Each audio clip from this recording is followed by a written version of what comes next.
La méchanceté des Blancs envers les Noirs. Barack Obama n'est pas le premier président noir des USA. À partager pour restaurer la vérité historique. Le premier président des États-Unis d'Amérique était-il un Noir? George Washington n'était pas en réalité le premier président des États-Unis. En fait, le premier président était John Hanson, un révolutionnaire noir. On ne parle pas de John Hanson du Liberia ou John Hanson, un homme d'affaires blanc. N'allez pas vérifier l'encyclopédie pour le nom de ce type, il est un de ces grands hommes qui sont perdus dans l'histoire. Si vous êtes extrêmement chanceux, vous pouvez trouver une mention brève de son nom. Il figure ni moins sur le rare billet de $2. Une fois que la signature a eu lieu en 1781 pour la formation de la Confédération États-Unis, un président était nécessaire pour diriger le pays. John Hanson a été choisi unanimement par le Congrès, dont George Washington était membre. En fait, tous les candidats potentiels ont refusé de postuler contre lui, comme il était un acteur important de la Révolution et un membre très influent du Congrès.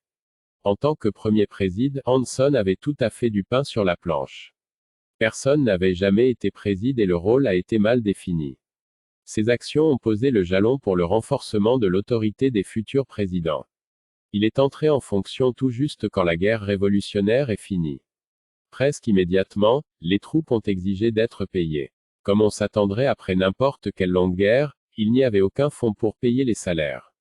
En conséquence, les soldats ont menacé de renverser le nouveau gouvernement pour placer George Washington comme un monarque. Tous les membres du Congrès avaient fui pour leur vie, laissant Hanson comme le seul membre restant pour diriger le gouvernement.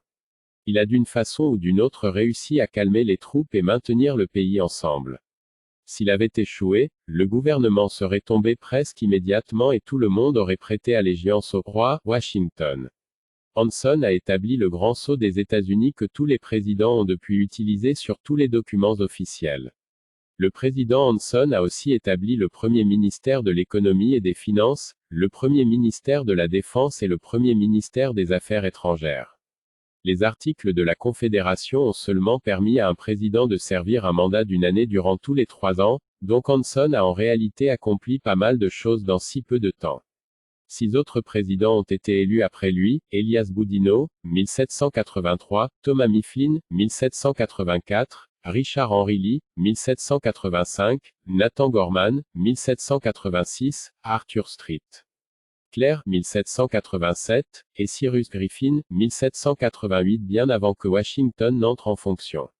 Les articles de la Confédération n'avaient pas bien fonctionné. Les États individuels avaient trop de pouvoir et rien ne pourrait être convenu. Une nouvelle doctrine a dû être écrite, ce que nous connaissons aujourd'hui comme la Constitution. George Washington était le premier président des États-Unis sous la nouvelle Constitution qui est encore suivie jusqu'aujourd'hui. Et les 7 premiers présidents sont oubliés par l'histoire.